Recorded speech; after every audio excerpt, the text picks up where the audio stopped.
Sebelum saya menyampaikan apa yang ingin saya sampaikan, karena selama hampir 6 jam saya mendengarkan dengan seksama apa yang disampaikan oleh para pembicara, mulai dari Direktur Eksekutif TYI AHY, para panelis, dan para moderator. Saya merasa mendapatkan banyak hal dari apa yang saya dengarkan tadi. Saya sering bicara, mendengar itu menyempurnakan kepribadian. Mendengar itu menambah pengetahuan dan wawasan. Mendengar itu menghemat seseorang, termasuk saya, untuk tidak membaca misalnya 10 buku yang memerlukan waktu berhari-hari, karena cukup dengan mengambil intisari apa yang disampaikan oleh siapa yang patut kita dengar. Saya bersyukur karena yang saya dengar tadi adalah emas. Terima kasih kepada para pembicara, utamanya para panelis. Saya tentu tidak ingin berbicara sebagai panelis ke-9 atau moderator ketiga. Saya juga tidak bermaksud untuk menyampaikan rangkuman, kesimpulan, atau intisari dari diskusi panel hari ini. Karena menurut saya semuanya sudah jelas dan gamblang. Saya hanya ingin cerita sedikit untuk melengkapi apa yang tadi dibicarakan dalam forum ini, termasuk interaksi yang sangat berharga antara panelis dengan peserta pertemuan hari ini. Saya juga menikmati interaksi yang berlangsung dengan baik tadi. Kemarin setelah sama-sama memperingati Hari Raya Idul Fitri, 1 hari kemudian saya sedikit beristirahat di Cisarua. Ada satu kawasan wisata kecil yang bernama Damar Langit. Tujuan ke sana tiada lain adalah untuk melukis. Alhamdulillah, hobi saya yang baru. Hampir 4 tahun saya melukis, ternyata membawa kebaikan yang luar biasa bagi saya. Kemarin saya lukis ada 6 lukisan landscape yang indah di tempat itu, mengabadikan Gunung Pangrango, Gunung Salak, dan pemandangan yang lain. Tetapi malam hari saya terganggu dengan betapa maraknya, betapa keotiknya dunia sekarang ini lantaran makin intensif yang disebut dengan perang tarif, balas membalas satu sama lain. Termasuk berita bahwa Indonesia juga dikenakan tarif sebesar 32%. Di tengah malam saya memanggil staf saya, Kolonel Tumpal, coba saya ingin menulis sesuatu. Tidak akan saya lepas dalam bentuk tweet, karena saya tahu sebagai seorang yang pernah memimpin negeri ini, saya harus hemat bicara dan berhati-hati dalam bicara. saya akan memastikan setiap yang saya sampaikan politically correct. Dan itu bagi saya etika. Ditulislah 7 butir bagaimana sebaiknya Indonesia menyikapi yang baru saja disampaikan oleh Presiden Donald Trump. Setelah saya lepas, saya kembali ke Jakarta dan 1-2 hari kemudian saya mendengarkan kebijakan pemerintah Indonesia untuk merespon apa yang dikenakan oleh Presiden Trump tersebut. Saya bersyukur karena yang dijelaskan oleh para menteri Indonesia, tentu termasuk Presiden Prabowo Subianto yang saya dapatkan dari berbagai sumber, itu boleh dikatakan 80% sama dengan apa yang saya pikirkan, dan kalau bisa saya rekomendasikan kepada pemerintah Indonesia. Saya khawatir kalau Indonesia terlalu reaktif, lebih emosional dan kurang rasional ketika kita menyadari kita ini siapa, dunia seperti apa, Amerika Serikat seperti apa. Kita harus tahu kemampuan dan batas kemampuan kita. Kita harus tahu apa yang bisa Indonesia lakukan dan apa yang tidak bisa Indonesia lakukan. Oleh karena itu, saya melepas tweet, hanya beberapa butir tweet yang merupakan dukungan saya kepada pemerintah Indonesia A, B, C, karena saya pandang tepat. Kemudian juga bertepatan dengan gonjang-ganjing pasar modal dan pasar valuta asing.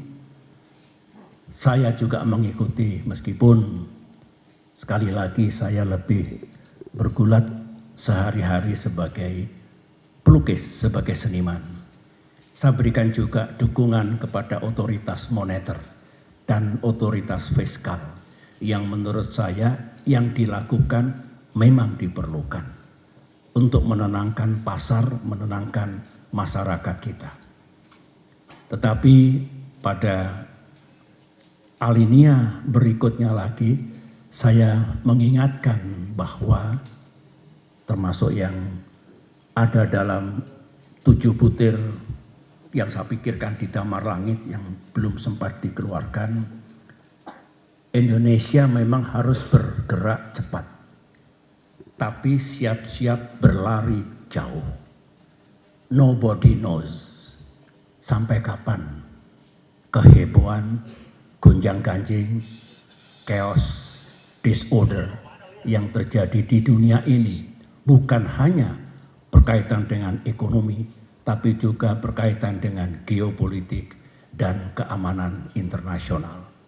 Oleh karena itu yang paling tepat menurut saya, for us, untuk Indonesia, berjaga-jaga, melakukan antisipasi, mempersiapkan segalanya. Jika yang terburuk datang, Indonesia sudah siap.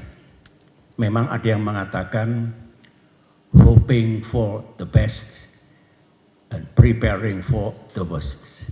Itu bagus, tapi itu menurut saya lebih pasif. Menurut saya, more than that, kita juga harus say something, do something, and menjadi part of the solution. Saya yakin Indonesia bisa. Dengan apa yang kita miliki sekarang ini, kita adalah punya kemampuan sebagai middle power untuk engage constructively di kawasan kita ataupun di dunia, baik dalam kaitan ekonomi, politik, dan keamanan internasional. Hadirin yang saya hormati, menurut pandangan saya, 30 tahun saya mengabdi di TNI, sebagai jenderal saya tahu tentang geopolitik, tentang situasi perdamaian dan keamanan dunia, tentang seberapa vulnerable, seberapa riskan kawasan kita. Misalnya terjadinya perang besar di Asia Timur dan Asia Tenggara, perang besar di Timur Tengah, perang besar di Eropa. Saya tahu, dan anything can happen. Kalau situasi geopolitik, politik internasional masih seperti ini dan bahkan makin eskalatif.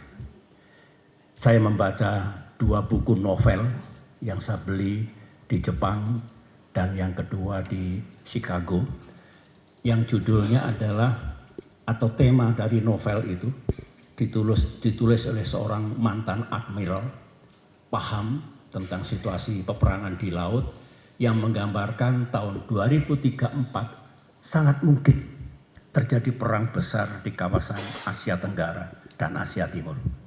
Satu lagi buku yang mirip, 2054 sangat mungkin terjadi peperangan besar pada tingkat global. Setelah saya baca dengan seksama, saya punya pikiran lain sambil berterima kasih. Karena itu realistik sekali, bisa miscalculate, bisa terjadi insiden on the ground without superior military orders, tetapi can happen kalau situasinya panas seperti ini. Oleh karena itu, sambil menikmati novel itu, saya berpendapat dunia sebenarnya masih punya resources, masih punya jalan untuk mencegah terjadinya perang besar itu, baik di Mandala Pasifik, Mandala Timur Tengah maupun Mandala Eropa. Can be avoided, can be prevented. Oleh karena itu, Indonesia harus bisa menjadi bagian, utamanya di Mandala Asia Pasifik, untuk mencegah peperangan besar seperti itu yang pasti akan menimbulkan keporak-porandaan kawasan kita, dunia kita. Jadi pertama saya ingin mengingatkan dari sisi geopolitik dan keamanan internasional yang juga menjadi bagian dari diskusi panel kita hari ini. Yang kedua, tentang dinamika ekonomi global. Yang diharapkan itu adalah ekonomi dunia yang makin tumbuh inklusif dan berimbang, ekonomi dunia yang berimbang, kemudian perdagangan dan investasi ekonomi membawa manfaat bagi semua bangsa, dan boleh dikatakan dunia memiliki stabilitas ekonomi yang bagus. Itulah our goal, our objective.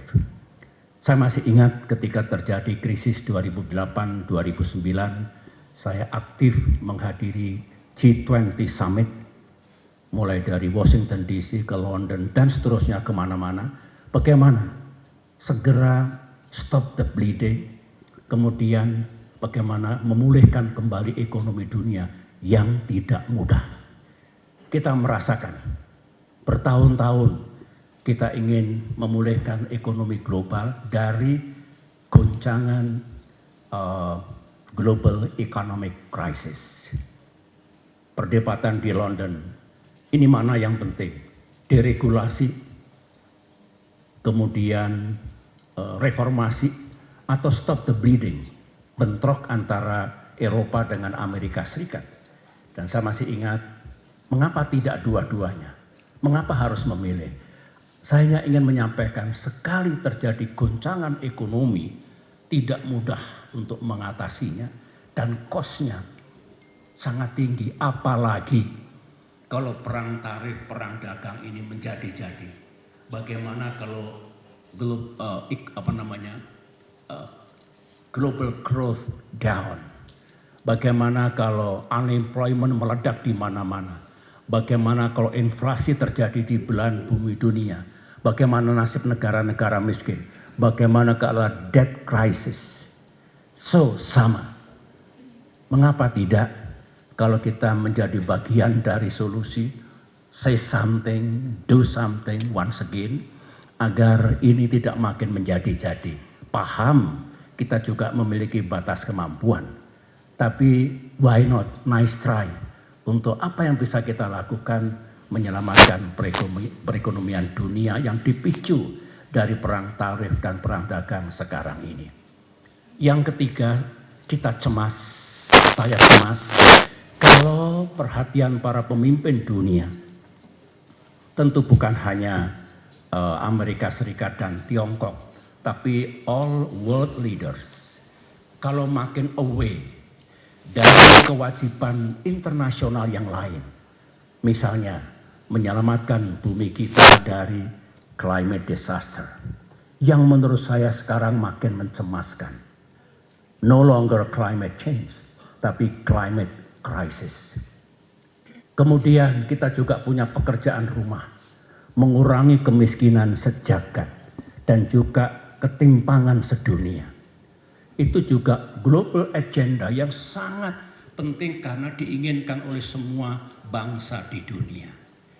Nah, makin kita memusatkan pikiran kita, hari-hari kita hanya untuk perang dagang yang mungkin dampaknya buruk, demikian juga pendekatan dalam mengatasi persoalan regional melalui geopolitik of power, melalui perang, melalui apa-apa yang merupakan hard power, ciri dari power politics seperti itu yang sebetulnya makin menjauh dari kewajiban global yang lain.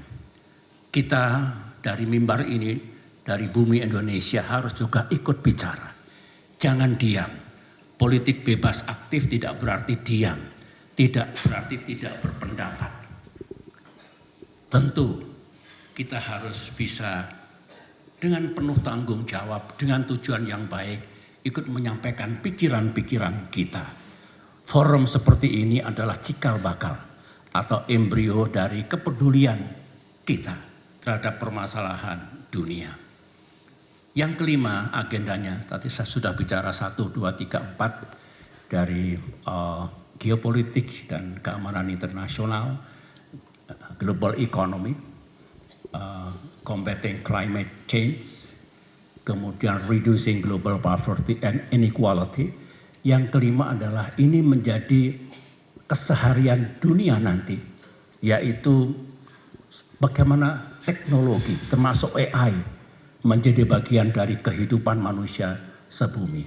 Disruptions, misuse of technology, perang menjadi sangat berbahaya dan sebagainya.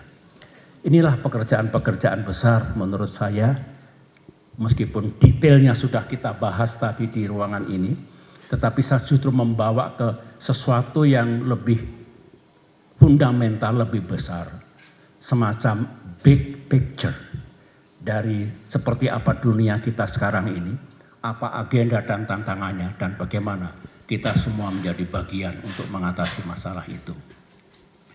Soal ASEAN, saya senang sekali ada pandangan-pandangan tadi. 10 tahun saya sangat aktif dalam ASEAN.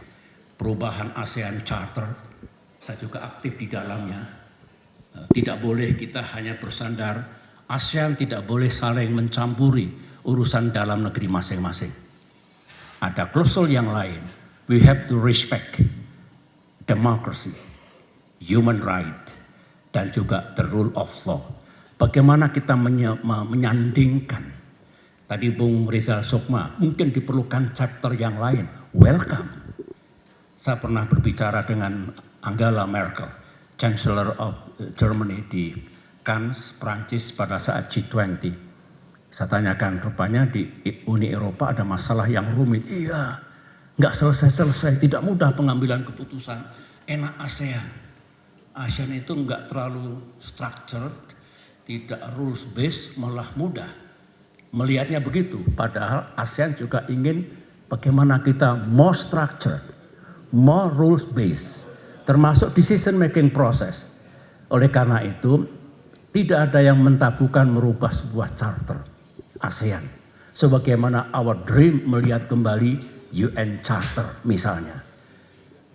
sampailah saya kepada apa yang akan terjadi di dunia ke depan ini. Ini sementara, musiman, atau ini awal dari the end of world order. Setelah perang dingin dan sebelumnya setelah perang dunia kedua. Akankah UN Charter akan ditinjau dan diubah? Apakah Bretton Woods Institute juga akan sirna? Apakah jerih payah dulu di San Francisco menggagas berdirinya PBB, pengganti Liga Bangsa-Bangsa yang ternyata tidak efektif setelah Perang Dunia ke-1 berhasil dulu? Ini menjadi pikiran kita semua. Seperti apa yang akan terjadi? Mudah-mudahan kalau ini akan terjadi chaos baru pada tingkat dunia, sebagaimana yang pernah kita dengar kalau ada bencana besar karena lempeng tektonik kita bergerak, tsunami contohnya di Aceh, ada pelepasan energi di sana sini, setelah itu terjadi keseimbangan baru, kemudian move on menuju ke masa depan. Akankah dunia kita kalau ini terus berlangsung makin memburuk, terjadi goncangan besar? Kata Pak Wamenlu tadi, ini barangkali blessing in disguise, itu bukan kata-kata saya. Tetapi mungkin kita tidak tahu rencana Tuhan. Ya, apa yang akan terjadi? Tetapi harapan kita, kalau terjadi sesuatu yang buruk, ya Allah, ya Tuhan, jangan berlama-lama, segera berikan kami jalan baru, situasi baru, untuk membuat dunia ini makin bagus, yang menguntungkan kita semua. Sangat mungkin seperti itu. Kemudian yang terakhir, Indonesia. Saya tentu sama dengan pendahulu-pendahulu saya, mulai dari Presiden Soekarno, Presiden Soeharto, Presiden Habibie, Presiden Abdurrahman Wahid, Presiden Megawati. Saya kira sama dengan penerus saya, Presiden Jokowi dan Presiden Prabowo, tentu ingin melakukan yang terbaik untuk negeri ini bersama pemerintah yang dipimpin oleh masing-masing presiden. Memang dalam dunia politik internasional, dalam hubungan internasional ada sejumlah school of thought, aliran pemikiran, ada yang sangat menyukai realisme, ada yang menyukai liberalisme, ada yang menyukai idealisme. Kalau saya lebih realistik, saya senang realisme, tetapi jangan membuang semua niat baik dari liberalisme, kerjasama dunia yang bagus, multilateralisme misalnya, juga dengan liberalisme dan idealisme. Pada saatnya kita bisa memilih mana yang paling tepat dan dalam konteks apa. Setiap negara pasti mengutamakan kepentingan nasionalnya masing-masing. Tidak ada yang tidak meletakkan kepentingan itu menjadi prioritas. Indonesia first misalnya, Amerika first, Russia first, China first, semua negara first. Tetapi ada kewajiban internasional kita. Ada kewajiban moral kita. Misalnya, kalau dunia tidak bergandengan tangan untuk menyelamatkan bumi kita, untuk mengurangi kemiskinan sejagat. Saya juga aktif dulu dalam merumuskan SDGs dengan teman-teman dari sejumlah negara. Kalau kita tidak berkolaborasi, bekerja sama, tidak akan tertangani. Sehingga tidak bisa dihindarkan dalam dunia realisme yang namanya nasionalisme, proteksionisme, unilateralisme. Seperti itu.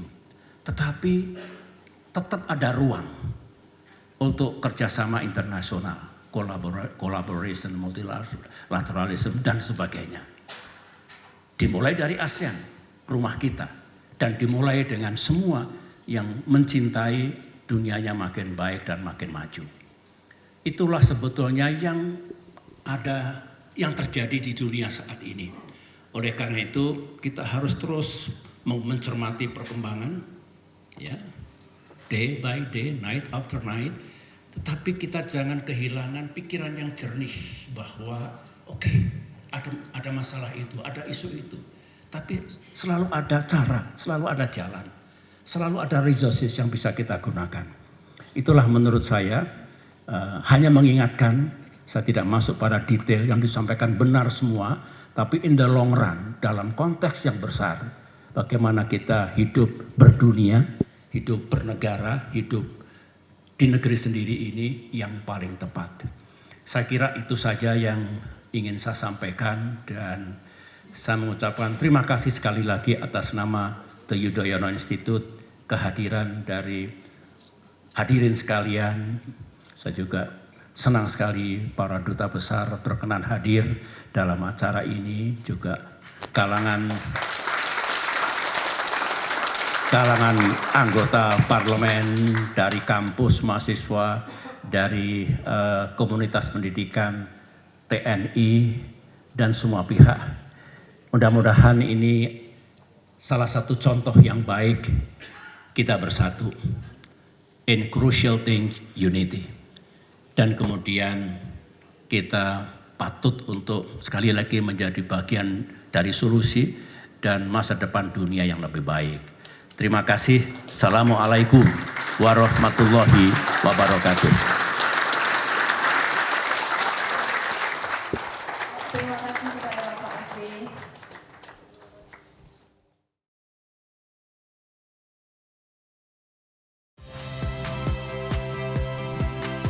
Saya Radhi Saputro. Saksikan program-program Kompas TV melalui siaran digital, pay TV dan media streaming lainnya. Kompas TV, independen, terpercaya.